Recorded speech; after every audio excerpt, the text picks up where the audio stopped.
ગુજરાત ભાજપના નવા પ્રમુખની વરણી માટે ચૂંટણીની જાહેરાત તેમણે કરી છે. હવે આ મામલામાં એન્ટ્રી થઈ છે વિસાવદરના ધારાસભ્ય ગોપાલ ઇટાલિયાની અને તેમણે પ્રહાર કરતા કહ્યું છે કે ભાજપના લોકો ચૂંટણીમાં માનતા નથી, તો આ ચૂંટણી આવી ક્યાંથી? વૈષ્ણવજન તો તેને કહીએ જે પીડ પરાઈ જાનાને રે. નમસ્કાર, આપ જોઈ રહ્યા છો નવજીવન ન્યૂઝ અને હું છું આપણી સાથે તોફિક ગાંચી. જે લોકોએ સમગ્ર દેશમાં ચૂંટણીની પથારી ફેરવી નાખી છે તે ભાજપના લોકો હવે ગુજરાતમાં તેમના પ્રમુખની વરણી માટે ચૂંટણી કરવા જઈ રહ્યા છે. આ શબ્દ છે ધારાસભ્ય ગોપાલ ઇટાલિયાને. તેમણે વધુમાં કહ્યું છે કે ભારતીય જનતા પાર્ટીના કાર્યકરોમાં ધૂળ નાખવા માટે ભારતીય જનતા પાર્ટી છે તેમણે ચૂંટણીની જાહેરાત કરી છે. ગુજરાત ભાજપના પ્રદેશ પ્રમુખની ચૂંટણીની જાહેરાત આજે થઈ છે. આવતીકાલે ચૂંટણી ફોર્મ ભરાશે અને પરમ દિવસે એટલે કે નવા પ્રદેશ પ્રમુખ કોણ હશે તે મતદાન પછી જાહેરાત થશે. હવે આ મામલામાં ગોપાલ ઇટાલિયાની એન્ટ્રી પણ થઈ છે અને તેમણે ભારતીય જનતા પાર્ટી પર એક પછી એક પ્રહારો કર્યા છે. નમસ્કાર દોસ્તો, હું છું ગોપાલ ઇટાલિયા. આજે સૌથી પહેલા તો દશેરાના પર્વની સૌને ખૂબ ખૂબ શુભેચ્છાઓ. આજે એ દિવસ છે જ્યારે આતતાઈ રાવણનો વધ કરવામાં આવ્યો હતો અને રાવણનો નાશ કર્યા પછી રામ રાજ્યની સ્થાપના કરવામાં આવી હતી. પણ આજે સવારથી ટીવીની અંદર ભાજપ પાર્ટીના પ્રદેશ પ્રમુખની ચૂંટણી થવાના સમાચાર આવે છે. મેં જોયું બધી અલગ અલગ ચેનલોમાં, સોશિયલ મીડિયામાં, ભાજપના નેતાઓના ફેસબુકમાં કે બીજી ત્રીજી જગ્યાએ. પહેલા તો મેં બધું જોયું, જાણ્યું અને પછી મને એવું લાગ્યું કે મારે આમાં કંઈક બે શબ્દ બોલવા જોઈએ. પહેલી વાત તો એ છે કે ભાજપના પ્રદેશ પ્રમુખ કોણ બનશે અને કોણ નહીં બને, કેવી રીતે બનશે, એ બધો વિષય ભાજપ પાર્ટીનો છે. એમાં મારે કે કોઈએ કંઈ બોલવાનું રહેતું નથી. પણ તેમ છતાંય જનતાએ આ વસ્તુમાં ધ્યાન આપવાની જરૂર એટલા માટે છે કે ભાજપ પાર્ટીની ગુજરાતમાં સરકાર છે. એટલે ભાજપ પાર્ટીના પ્રદેશ પ્રમુખ જે બનશે એનો સરકારની અંદર હસ્તક્ષેપ કયો તો હસ્તક્ષેપ અને પ્રભાવ કયો તો પ્રભાવ રહેશે. એટલે કે હવે પછીની સરકાર જે રીતે કામ કરશે એમાં પ્રદેશ પ્રમુખના માનસિકતા, એના વિચારો, એની જ્ઞાતિ, એનું ભણતર, એ બધાની થોડી ઘણી ભૂમિકા સરકાર ઉપર રહેવાની છે. એટલે પણ ગુજરાતની જનતાએ, ગુજરાતના નાગરિકોએ સત્તાધારી પાર્ટીનો પ્રદેશ પ્રમુખ કોણ બને છે એમાં ધ્યાન આપવું જોઈએ અને એની ચર્ચા થવી જોઈએ. બાકી તો એ નોર્મલ વિષય છે, સામાન્ય વિષય છે. એમાં કંઈ બીજા કોઈએ અંદર વચ્ચે માથું મારવાનું રહેતું નથી. પહેલી વાત કે દેશ આખાની તમામ ચૂંટણીઓની મજાક બનાવનારા લોકો, કે જેણે ચૂંટણી એટલે એક મજાક, મસ્તી, મનોરંજન અને એકદમ જનતાને છેતરવાનું માધ્યમ બનાવી દીધું છે, એવા લોકો ગુજરાતના ઇતિહાસમાં પહેલીવાર પ્રદેશ પ્રમુખ પસંદ કરવાની ચૂંટણી લઈને આવ્યા છે. આશ્ચર્યના બે વિષય છે. એક કે ગુજરાતના ઇતિહાસમાં ક્યારેય આપણે એવું જોયું નથી કે ભાજપ પાર્ટીના પ્રદેશ પ્રમુખની નિમણૂક કરવા માટે ચૂંટણીઓ થતી હોય. એવું તો ક્યારેય મેં મારી ઉંમરમાં નથી જોયું. આ પહેલી વખત એવું બને છે કે ચૂંટણી થઈ રહી છે અને એનું જાહેરનામું બહાર પડ્યું કે આવતીકાલે ફોર્મ ભરાશે, ફોર્મ ચકાસણી, ફોર્મ પાછું ખેંચવાનું બધું આવતીકાલે છે. આ તો બહુ આશ્ચર્યનો પહેલો મુદ્દો છે કે ચૂંટણી ક્યાંથી આવી ગઈ પ્રદેશ પ્રમુખ બનાવવામાં. અને બીજો મુદ્દો કે તમારી પાર્ટી એટલે કે ભાજપ ચૂંટણીઓમાં માને જ ક્યાં છે? ચૂંટણીઓની અંદર ગુંડા ઉતારવા, બોગસ મતદાન કરવું, સરકારી તંત્રનો દુરુપયોગ કરવો, વિરોધ પક્ષોને જેલમાં પૂરી દેવા, દારૂ વેચવો, પૈસા વેચવા અને ચૂંટણીઓ ખાલી કહેવા પૂરતી ચૂંટણી રહે, બાકી તમામ પ્રકારની ગુંડાગીર્દી, અસામાજિક પ્રવૃત્તિ અને અનૈતિક બધા જ રસ્તાઓ અપનાવી અને ચૂંટણીઓના નામે જીતી જવું, એવી માનસિકતા તો ભાજપની છે.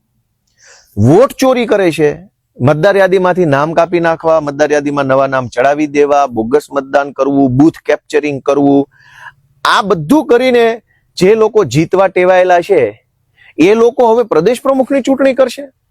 ચૂંટણીને તો તમે કંઈ માનતા જ નથી. ચૂંટણીઓની તો કોઈ વેલ્યુ નથી રહેવા દીધી. ચૂંટણીઓની પ્રક્રિયાની તો કોઈ મહત્વ નથી રહેવા દીધું. ચૂંટણી ખાલી કહેવા પૂરતી ચૂંટણી વધી છે. જિલ્લા સહકારી બેંકની ચૂંટણી હોય કે માર્કેટિંગ યાર્ડની ચૂંટણી હોય કે યુનિવર્સિટીમાં સેનેટની ચૂંટણી હોય કે તાલુકામાં આવેલા સંઘની ચૂંટણી હોય, તાલુકા ખરીદ વેચાણ સંઘની ચૂંટણી હોય કે ગામની અંદર મંડળીની ચૂંટણી હોય, સહકારી મંડળીની, કે ગામની અંદર પંચાયતની ચૂંટણી હોય કે વિધાનસભાની ચૂંટણી હોય કે પછી અલગ અલગ સંસ્થાઓની અંદરની ચૂંટણી હોય, બધી જ ચૂંટણીઓને પૈસા, દારૂ, સત્તા અને ગુંડાઓના દમ પર જીતવા ટેવાયેલી ભાજપ પાર્ટી હવે ગુજરાતમાં ભાજપના પ્રદેશ પ્રમુખની ચૂંટણી કરે એ હાસ્યાસ્પદ તો છે જ છે અને આશ્ચર્યજનક પણ છે કે તમે તો ચૂંટણીમાં જ માનતા નથી, તો ચૂંટણી ક્યાંથી આવી? અને ભાજપમાં પ્રથા નહોતી ચૂંટણી કરવાની, તો ચૂંટણી કેવી રીતે? મને એમ લાગે છે કે જેવી રીતે દેશભરની ચૂંટણીઓના નામે ભાજપ છેતરપિંડી દેશની જનતા સાથે કરે છે, એવી જ રીતે પ્રદેશ પ્રમુખની ચૂંટણીના નામ ઉપર ભાજપના કાર્યકર્તાને છેતરી નાખવાનો કારસો રચાઈ ગયો એવું મને લાગે છે. અને એટલે કહેવા પૂરતી ચૂંટણી થશે. મારો અંદાજ એવો છે કે ચૂંટણીમાં એક જ માણસ ફોર્મ ભરશે. જેમ સહકારી મંડળીની ચૂંટણીમાં, બેંકની ચૂંટણીમાં, ડેરીની ચૂંટણીમાં પણ એવું જ થાય છે કે સામેવાળાને ફોર્મ જ ન ભરવા દે. ભૂલથી કોઈ ફોર્મ ભરે તો ક્રાઇમ બ્રાન્ચ ને, LCB ને, SOG ના બધા પોલીસ અધિકારીઓ આવી દમદાટી કરી ફોર્મ પાછા ખેંચાઈ લે છે અને બિનહરીફ કરાઈ નાખે છે. મને એમ લાગે છે કે ગુજરાત ભાજપના પ્રદેશ પ્રમુખની ચૂંટણી પણ બિનહરીફ જેવી જ થશે, કેમ કે બીજા કોઈની ઓકાત થોડી છે ફોર્મ ભરી જશે. અમિત શાહે કે કેન્દ્રના ભાજપના નેતાઓએ જે માણસને ફોન કરીને કહી દીધું હશે કે તારે ફોર્મ ભરી દેવાનું છે અને તને જ પ્રમુખ બનાવવાનો છે, એ એક જ ફોર્મ ભરી શકશે. બીજા બધાને ફોર્મ કદાચ નહીં ભરવા દેવામાં આવે, અથવા ફોર્મ ભરાશે ખરા. દાખલા તરીકે 5 ફોર્મ ભરાશે તો 4 લોકોને પહેલેથી કીધું હશે કે ફોર્મ ભરી દેવાનું છે અને ફલાણા ભાઈના સમર્થનમાં ફોર્મ પાછું ખેંચી લેવાનું છે. આવું બની શકે. એટલે 5 ફોર્મ ભરાય, 4 પાછા ખેંચી લે, એક માણસ બિનહરીફ થઈ જાય. એટલે કુલ મળીને લોકસભાની ચૂંટણીમાં જે ખેલ થાય છે, વિધાનસભાની ચૂંટણીમાં જે ખેલ થાય છે, કે જિલ્લા પંચાયતની, તાલુકા પંચાયતની, ગ્રામ પંચાયતની, કોઓપરેટિવ બેંકની ચૂંટણીમાં જે ખેલ કરવામાં આવે છે બિનહરીફ કરવાનો, દાદાગીરી અને નાગાઈના દમ ઉપર, એવો ખેલ આ ભાજપના પ્રદેશ પ્રમુખની ચૂંટણીમાં થશે એવું મને લાગે છે. યા તો એક જ માણસનું ફોર્મ ભરાશે, યા તો 5 ફોર્મ ભરાશે અને 4 ફોર્મ પાછા ખેંચાઈ જશે. એટલે કે કહેવા પૂરતી ચૂંટણી થશે, પણ પરિણામ પહેલેથી નક્કી હશે કે કોણ પ્રદેશ પ્રમુખ બનવાનું છે. એટલે ભાજપના પ્રદેશ પ્રમુખની ચૂંટણી ઉપરથી ગુજરાતની જનતાએ વિચારવું પડે કે જો એના પ્રદેશ પ્રમુખની ચૂંટણીઓ આવી રીતે કરતા હોય તો રાજ્યની ચૂંટણીઓ કેવી રીતે થતી હશે. પ્રદેશ પ્રમુખની ચૂંટણીની ગેમ ફિક્સ છે કે કયા માણસને પ્રદેશ પ્રમુખ બનાવવાનો છે, X ને કે Y ને કે Z ને.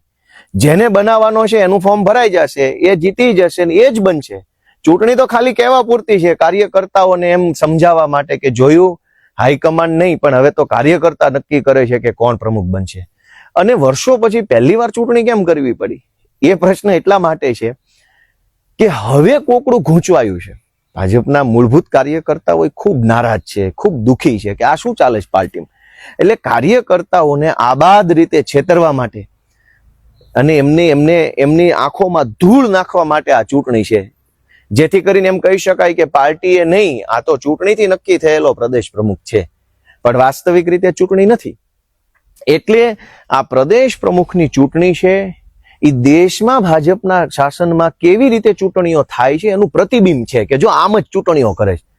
કોઈ ફોર્મ ભરે તો દમદાટી ધાકધમકી કરીને પાછા ખેંચાઈ લેવાના, કોકના ફોર્મ રિજેક્ટ કરાવી નાખવાના, છેલ્લે એક જ માણસ વધે, જેને જીતાડવાનો એ જ વધે. તો ભાજપની ચૂંટણીમાં હું નથી માનતો કે મતદાન કરવું પડશે. વગર મતદાને જેને નક્કી કર્યો છે એ જ માણસ પ્રદેશ પ્રમુખ બનશે એવું મારું માનવું છે. ગુજરાતની જનતાએ આ બાબતની નોંધ લેવી જોઈએ, જાણવું જોઈએ કે આ ધંધો જે ચાલી રહ્યો છે એ કેટલો ઘાતક છે. અને ભાજપના કાર્યકર્તાઓને વિનંતી છે કે તમે જે ભાજપ સાથે જોડાયેલા હતા એ ભાજપ હાલમાં નથી. તમે કેશુભાઈ પટેલની ભાજપ સાથે જોડાયેલા હશો, કે અટલ બિહારી વાજપેયીજીની ભાજપ સાથે જોડાયેલા હશો, તમે જનસંઘમાંથી બનેલી ભાજપ સાથે જોડાયેલા હશો, તમે 70% કોંગ્રેસના માણસો ને 30% ભાજપના માણસોની મિલીજુલી સરકારવાળી ભાજપમાં નહીં જોડાયેલા હો. આજ ગુજરાતની કેબિનેટની અંદર જે મંત્રીઓ છે એમાં 70% મંત્રી કોંગ્રેસમાંથી આવેલા છે, 30% મૂળ ભાજપના માણસો છે. તો આ કેવા પ્રકારનું મિશ્રણ થયું? અહીંયા તો કેટલા વર્ષોની ધૂણી દખાવીને બેઠેલા માણસો છે કે જેને એક આશા હતી કે કંઈક સારું થશે. એ લોકો જોઈ રહ્યા છે કે ગુજરાતમાં કોંગ્રેસની સરકાર છે, ભારતીય જનતા કોંગ્રેસ પાર્ટી એટલે ભાજકો. એટલે ભાજકો પાર્ટીના પ્રદેશ પ્રમુખની ચૂંટણીની અંદર બધું જ સ્ક્રિપ્ટેડ છે. જેમ વિધાનસભાની અંદર સ્ક્રિપ્ટેડ પ્રશ્નો પૂછવામાં આવે છે, સ્ક્રિપ્ટેડ જવાબ આપવામાં આવે છે, એમ ભાજપના પ્રદેશ પ્રમુખની સ્ક્રિપ્ટેડ ચૂંટણી આવતીકાલે થશે અને પરમ દિવસે જે સ્ક્રિપ્ટમાં લખાયેલો માણસ છે પ્રદેશ પ્રમુખ બનશે, જે બનશે એને હું એક મારી ફરજના ભાગરૂપે, હું કેમ કે પાર્ટીનો પ્રદેશ પ્રમુખ રહી ચૂક્યો છું, એક પ્રોટોકોલના ભાગરૂપે હું શુભેચ્છા જરૂર પાઠવીશ. કેમ કે પ્રદેશ પ્રમુખ રાજ્યના બને છે, રૂલિંગ પાર્ટીના, એને શુભેચ્છા આપી, એક કર્ટસી છે, સ્પોર્ટમેનશિપ છે, એ હું નિભાવીશ. પણ આજ નોંધ એ લેવા જેવી છે કે ભાજપના કાર્યકર્તાઓની આંખમાં ધૂળ નાખવાની ચૂંટણી આવી છે. જે લોકોએ દેશની ચૂંટણીની પથારી ફેરવી નાખી એ લોકો પ્રદેશ પ્રમુખની ચૂંટણી કરે છે. તો લોકશાહીમાં આનાથી વધુ હાસ્યાસ્પદ કે આનાથી વધુ દુર્ભાગ્યપૂર્ણ હોઈ શું શકે? એ ગુજરાતની હવ જનતા અને ભાજપના કાર્યકર્તાઓ વિચારે, અને આટલું બધું વિચાર્યા પછી તમારો આત્મા જાગે તો ગુજરાતમાં બદલાવ લાવવા માટેની અમારી લડાઈને તમારા આશીર્વાદ મળે એવી હું આશા રાખું છું. જય જય ગરવી ગુજરાત. આ પ્રકારના સમાચાર, પ્રકારના અહેવાલ માટે નવજીવન ન્યૂઝ ચેનલ જોવાનું અને સબસ્ક્રાઇબ કરવાનું ભૂલતા નહીં. નમસ્કાર. વૈષ્ણવજન તો તેને